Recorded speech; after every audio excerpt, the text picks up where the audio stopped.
بسم اللہ الرحمن الرحیم۔ السلام علیکم پیارے دوستو، آپ نے اکثر سنا ہوگا خنزیر کا نام لینے سے انسان کی زبان ناپاک ہو جاتی ہے اور مسلمان سے 40 دن کے لیے ایمان دور ہو جاتا ہے۔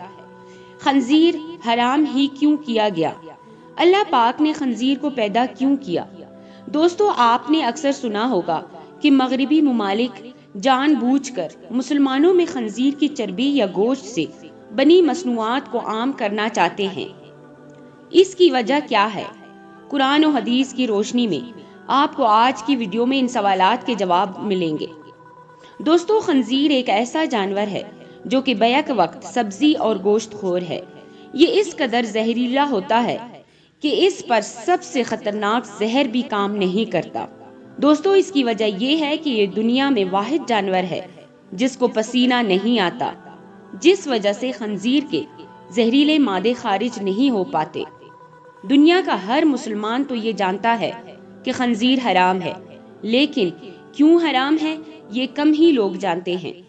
دوستو، اللہ پاک قرآن میں فرماتا ہے، آپ فرما دیں کہ میری طرف جو وحی بھیجی گئی ہے اس میں تو میں کسی بھی کھانے والے پر ایسی چیز کو جسے وہ کھاتا ہو حرام نہیں پاتا، سوائے اس کے کہ وہ مردار ہو یا بہتا ہوا خون ہو یا سور کا گوشت ہو، کیونکہ یہ ناپاک ہے، یا نافرمانی کا جانور جس پر ذبح کے وقت غیر اللہ کا نام بلند کیا گیا ہو۔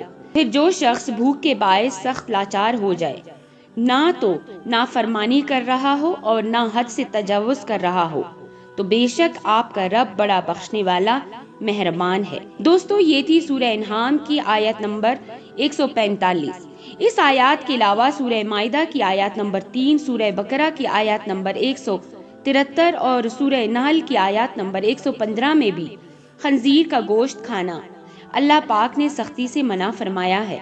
حضرت جابر بن عبداللہ رضی اللہ تعالی عنہ ترمذی کی حدیث نمبر 1297 روایات ہے کہ حضور پاک صلی اللہ علیہ وسلم نے فرمایا، اللہ اور اس کے رسول نے شراب، مردار، خنزیر اور بتوں کی پوجا کو حرام قرار دیا ہے۔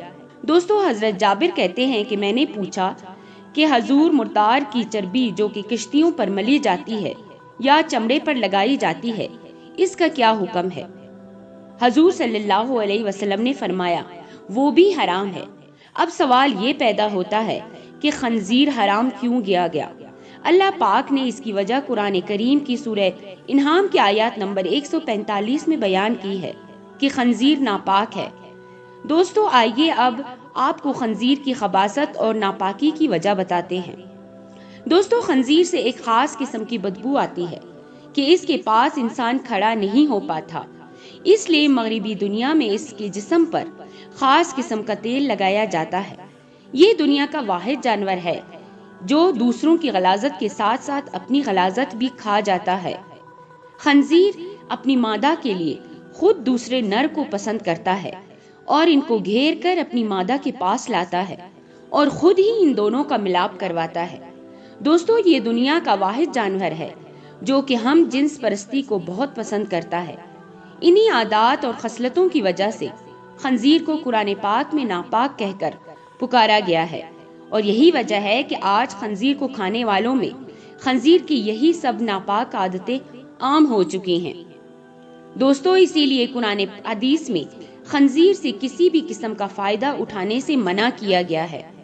روایات میں موجود ہے کہ یہ سب بھی نبی کی امت کے لیے حلال نہیں کیا گیا۔ خنزیر کی پیدائش کے متعلق مشہور روایات جس کی راوی حضرت ابن عباس رضی اللہ تعالی عنہ ہیں، روایت کچھ یوں ہے کہ حضرت عیسیٰ علیہ السلام کے حواریوں نے حضرت عیسیٰ علیہ السلام سے درخواست کی، آج کوئی مردہ ایسا زندہ کرے جو حضرت نوح علیہ السلام کے زمانے کا ہو اور وہ ہمیں ان کے حالات سے آگاہ کرے۔ دوستو، چنانچہ حضرت عیسیٰ علیہ السلام نے ایک قبر پر لاٹھی ماری جس میں سے ایک نوجوان زندہ ہو کر بیٹھ گیا۔ وہ شخص کہنے لگا، حضرت نوح کی کشتی کی لمبائی 1200 گز تھی اور چوڑائی 600 گز تھی اور اس کی 3 منزلیں تھی۔ پہلی منزل پر جانور، دوسری منزل پر انسان اور تیسری منزل پر پرندے تھے۔ اب جانوروں نے اپنے فصلے سے پہلی منزل پر اتنا گند ڈال دیا کہ بیماریاں پھیلنے کا خدشہ ہونے لگا۔ تو حضرت نوح علیہ السلام اللہ کے حضور سجدہ ریز ہوئے تو اللہ پاک نے خنزیر نر اور مادہ دونوں کو پیدا فرمایا جو ہاتھی کے قریب سے نمودار ہوئے۔ وہ فوراً گند اور جانوروں کا فضلہ اور وہ سب گند جو جانوروں کی وجہ سے وہاں پھیلا ہوا تھا کھا گئے، اور وہ سب گند انہوں نے ہی ختم کر دیا۔ دوستو، خنزیر حرام اور نجس العین ہے۔ خنزیر نجس العین ہے اور نوح علیہ السلام سے لے کر اب تک تمام انبیاء خنزیر کو برابر حرام ٹھہراتے رہے ہیں اور اس سے کھلے اجتناب کا حکم دیتے رہے ہیں، یہاں تک کہ جب حضرت عیسیٰ علیہ السلام نزول ہوں گے تو وہ بھی خنزیر کو قتل کریں گے۔ اب بات کرتے ہیں اس جملے کی کہ خنزیر کا نام لینے سے 40 دن تک زبان ناپاک رہتی ہے یا 40 دن تک ایمان دور چلا جاتا ہے۔ تو دوستو، آپ کو یہاں پہ بتاتے چلے ایسی کوئی بھی روایات یا حدیث موجود نہیں ہے، یہ بالکل فاسد ہے۔ ہاں، علماء کرام نے اتنا ضرور لکھا ہے کہ بلا ضرورت خنزیر کا نام لینے سے گریز کیا جانا چاہیے۔ دوستو، اگر نام لیا بھی جائے تو انسان دار اسلام سے خارج نہیں ہوتا، اور 40 دن ایمان سے دور رہنے والی بات کی کوئی اصل حقیقت نہیں۔ جدید سائنس نے بھی خنزیر کے گوشت پر تحقیق کے بعد اسے انسانی جسم کے لیے مضر قرار دیا ہے۔ دوستو، بات ذہن میں رکھیں کہ آدم علیہ السلام کو جنت سے صرف اسی لیے نکالا گیا تھا کہ انہوں نے اللہ تعالیٰ کی طرف سے منع کردہ درخت کا پھل کھا لیا تھا۔